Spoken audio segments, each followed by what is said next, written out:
When creating products, it helps to know what the function of a prototype is. Linking the features, benefits, and functions of your prototype to the wants, needs, and pains of your customers is key. Finding your minimum viable product that connects with your customers is one of the first big hurdles to cross when developing products for sale. Keeping your scope down for your prototype and your first valuable version will keep costs down and make it easier to iterate. And you need to create a set package that defines what the product is to the customer and gives them everything that they need to fully use it. Hi, I'm Matthew Rempel, and welcome back to the Steps to a Sale-Ready Product Video Workshop series. In this video, we'll be exploring how to think about prototyping and to link your design process to the elements your customers value. We've previously gone over brainstorming, risk analysis, and product market fit testing in the previous videos. If you're new to product development, I recommend going back and going through the series in order. There's a link to the playlist of the full series in the description of this video. So, we've been doing a lot of talking around the prototyping process in this series, and it's time to get down to it. If there's one thing I want you to get out of this video, it's that making a prototype is not a big deal. Prototyping is a big deal. In this video, we will be going over linking features and design elements of your prototype to the wants, needs, and pains of your customer groups. We will also go over an iterative process that you can use to continuously improve your prototypes, as well as exploring how you could package your product in a way that can be purchased for your customers.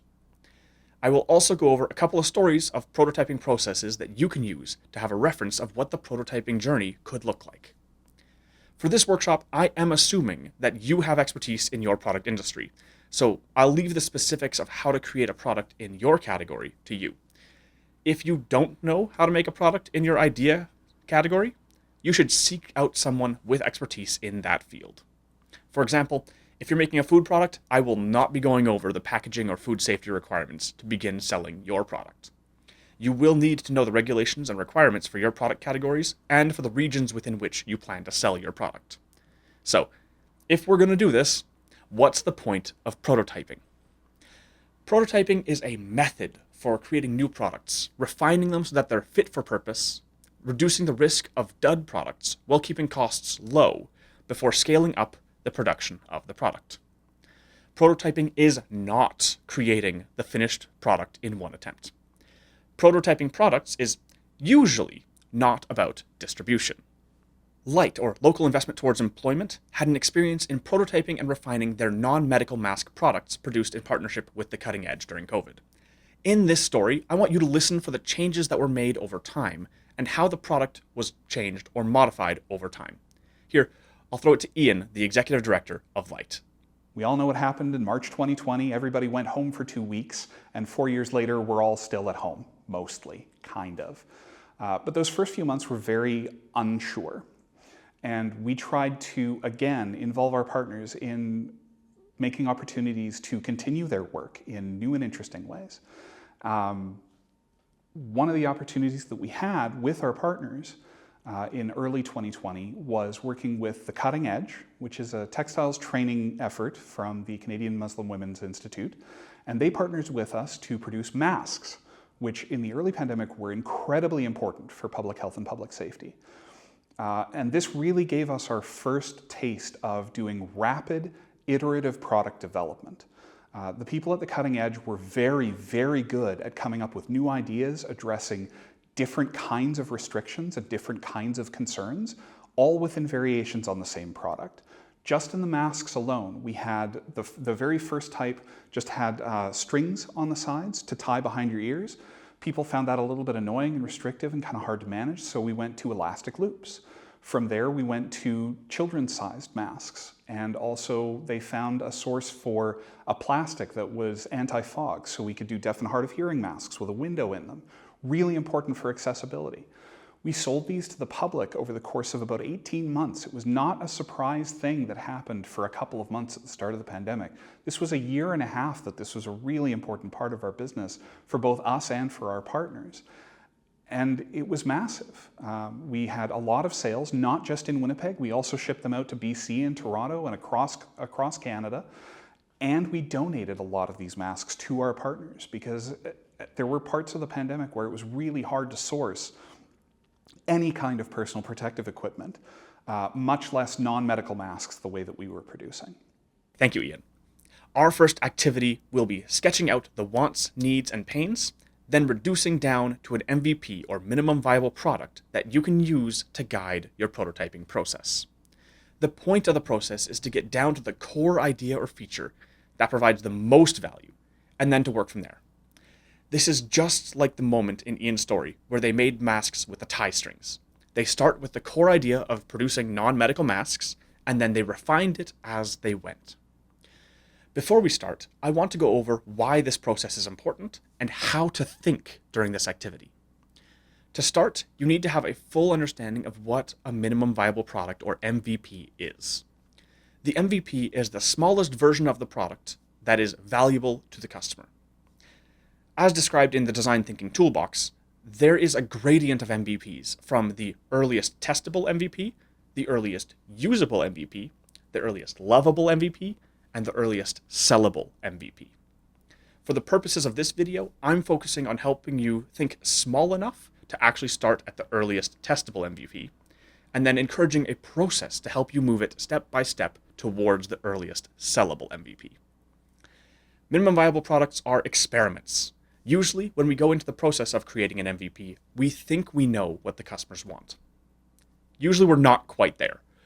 By making MVPs, we get to show them to customers earlier and to get a sense of what the customers value and what they don't, and also why. So, as an example, what is the minimum viable product when it comes to writing on a piece of paper? What is actually the minimum viable product if the only requirement is being able to make a mark on paper? You could use any kinds of writing or drawing tools as the example, but really, this chunk of charcoal does the job. The rest of these tools have so many additional features that are not about the core value proposition. That being said, if I brought chunks of charcoal to lead this as an in-person workshop, everyone would have thought I totally missed the mark. You can use MVPs to help identify the core bundle of features that were required, and by reducing the MVP to the absolute minimum, you can find the elements that people actually care about by one, and avoid spending extra on assumed values, instead of those that actually matter to the customers. In this case, there's an assumption that writing tools shouldn't also leave marks all over your hand and clothing as a part of the core value proposition. In our first activity, we'll be trying to find the idea or tool that touches on the assumed value for your customers, so that you can create simple versions to see if your assumptions are accurate. By creating small MVP prototypes and getting feedback as early as possible, you can reduce the cost of creating prototypes that don't actually provide value to your customers, and also reduce the uncertainty in your process. This whole process helps you define the specifications of your product, and helps you define what a successful product and prototype will look like. Specifications, or spec, is a written definition of what good enough is. If you don't have a spec, it can be very easy to fall into a trap of either trying to add more and more features, increase the scope, add more features, until your product costs far too much to develop and produce, and it doesn't focus on any one core value proposition. On the other hand, without a spec, you might stop too early and not provide any value at all. Specifications help to define the edges and to guide development, and this activity is meant to help you start with a very narrow spec, which you can use for your initial prototyping, and then later expand and add on to it to develop the initial prototype into an MVP. On to the activity. This activity and worksheet is inspired by the ideas in value proposition design by Osterwalder, Pinger, Bernarda, and Smith. Please sketch out 2 wide columns and leave some space on the left for a thin third column. Label the left wide column as wants, needs, pains, and the right column as ideas, features, and benefits. Take 5 minutes to write out all the wants, needs, and pains that your ideal customer group has in the appropriate column, and then you'll take 5 minutes to write out your product ideas, features, and benefits. Once you have good lists in both columns, take 5 minutes to draw lines across the columns if an idea, feature, or benefit will solve a want, need, or pain. There will often be elements that link to several others, so don't limit yourself to only one link per point in each column. Once you've finished that, assign each of the wants, needs, and pains a number between 1 and 5 in the leftmost thin column, with 5 being the most important and 1 being the least important. Finally, time to add up the total value of each idea, feature, and benefit based on the sum of the values that are assigned to the wants, needs, and pains that are connected to each idea, feature, or benefit. The idea, feature, or benefit with the highest value at the end of this activity is more likely to be a good place to start prototyping because it touches the most value on its own. While you don't have to pursue it first, it can help to provide some guidance of what a small prototype could look like and to give you a starting point to test your assumptions. So, how do you move from an initial prototype to an MVP? Testing. In video 3 of this series, we talked about testing and developing prototypes from lo-fi to mid-fi and hi-fi. If you haven't watched it yet, it can give some context on how to see if the prototype is on the right track and needs to be polished, or if the baseline assumptions are off track and need to be revised. Through iterating and refining the prototype, you will get closer and closer to your sellable MVP. The iterative process is important because it means that each individual prototype isn't hard to make, and it doesn't have to be expensive to build. But the process of prototyping is important so that you can always be getting closer to the final version of the product. One example we've been coming back to repeatedly throughout this workshop series is the LITE dry soup mix. The first prototype that they made was a single serving of soup. Through iteration, they refined the recipe and got to a dry mix that could be packaged and sold. Your first prototypes don't need to be complicated or expensive. Now, this prototyping process is a cyclical and iterative process, and the MVP worksheet from the Design Thinking Toolbox by Lewis, Link, and Leifer is a helpful tool to guide your development and encourage you to build in cycles. Here's what the MVP worksheet looks like. Always label which MVP you're working on at the top, and then on the left, put a column of 3 boxes. This column is to describe your starting points. From the top box, write in the ideal customers. Label in who the product is for and who will test it. In the middle box, write in the top 3 challenges or problems that are being solved by the product. In the bottom box, write in the step in the customer journey that the product is looking to address, or said another way, what circumstances the customer will be in when the product is useful to them. Next, there's a row of 2 boxes across the top third of the page, from the middle to the right. The first box is for the plan. What does the initial prototype look like? And what is the vision for the final product? And what elements do you expect to add and test at each step along the way?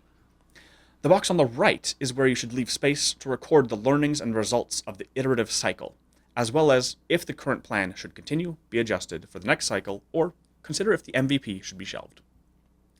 Now we get to the really iterative portion of the sheet.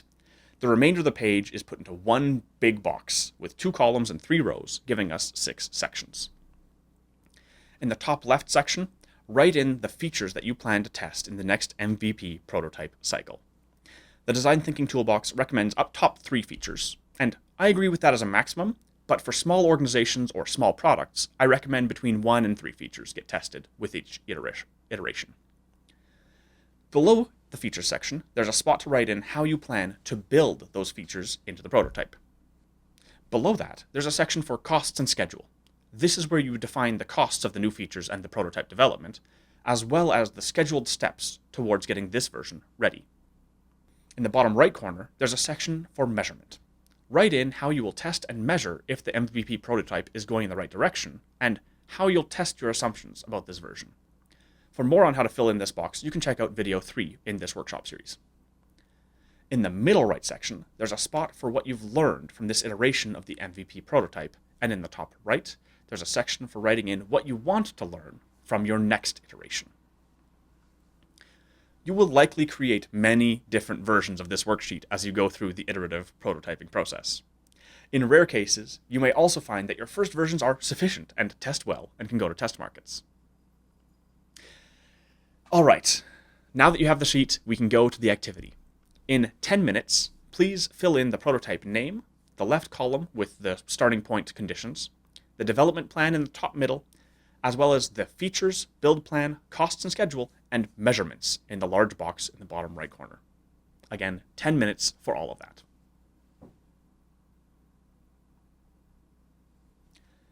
Okay, now that you've got the plan outlines on your MVP sheet, the next activity depends on the timeline you set in your build schedule. I challenge you to follow up on your plan. I recommend getting started within the next 2 to 4 weeks if possible. If your product is more complicated and you want to do more customer needs and values research, you can start there. The main point is that I want you to start. And often, the only way to become comfortable with the process is by going through it. I'm going to start a timer now, and you should get your first, most basic version done based on the timeline you wrote into your MVP sheet. I'll be checking in on you. Just remember, making a prototype is not a big deal. Prototyping is a big deal. Okay, that should be a great place to start. You can stop this video right there and get going on your product development journey. That being said, I'll be taking the rest of this video to go over a couple of examples and ideas that may help you define what your prototypes could look like, and some other considerations that you can think about as you develop your products. First, I want to take a moment now to think about what a product is. A product is simply a bundle of features and benefits put together in a package that can be purchased and delivered to a customer. Services aren't actually all that different, and you could look at the development process in a very similar way. They just tend to be intangible instead of physical or digital products. In products, the bundle of features and benefits are often built into a physical object, a set of physical objects, or a digital object like software. These are usually packaged into boxes or bags, then sold in retail stores, on websites, or delivered by mail. But the details of each part of that process can be adjusted depending on the needs and the value being provided to the customer. In services, the bundle of features and benefits might be information, an experience, or something accessed through software. They could be packaged as a standalone, as a set, or in a bundle with other products and services. I want to focus on that packaging of products and services for a bit. A standalone service, for example, could be a massage session, 1 hour. That same service could be built into a bundle, such as a spa day package. I want you to think about what you're making and how you could package it. The usual assumption for first-time product developers is that you'll be making your product as a standalone. Take a moment to consider what could complement it as a set. Also, consider what other existing sets of products could benefit from your product being added to their bundle.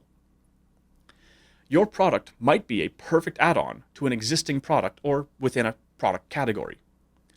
Alternatively, you might discover that you can increase the value of your product by including appropriate add-ons from other existing products as a bundle.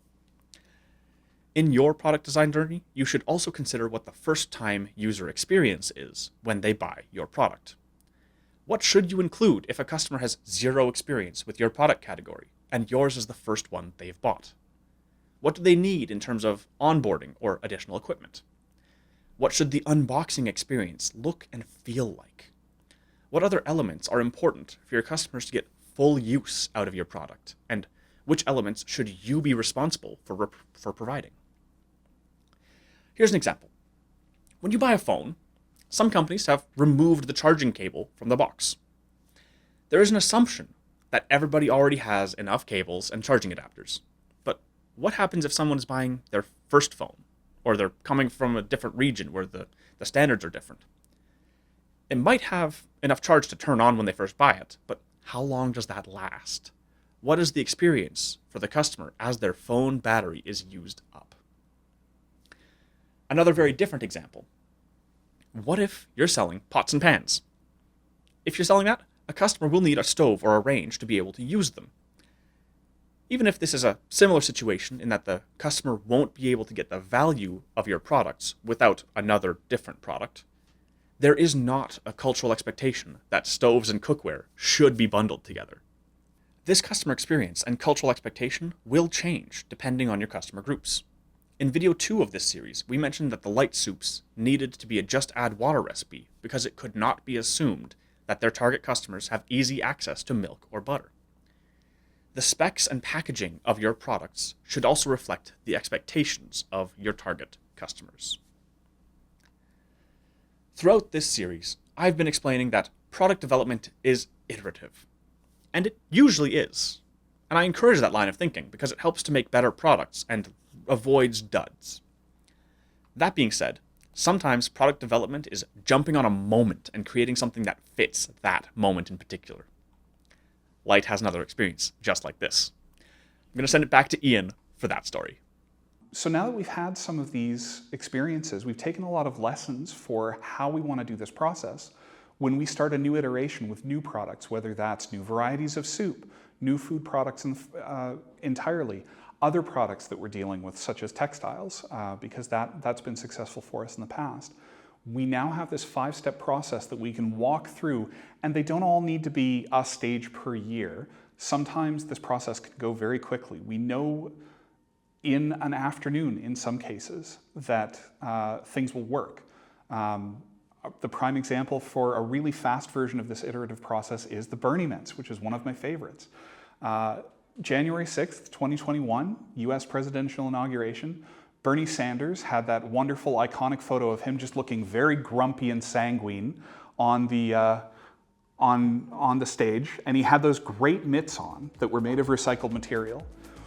As soon as that photo went out, we had a phone call from the cutting edge that basically came down to, I think we can make these, and then they made them.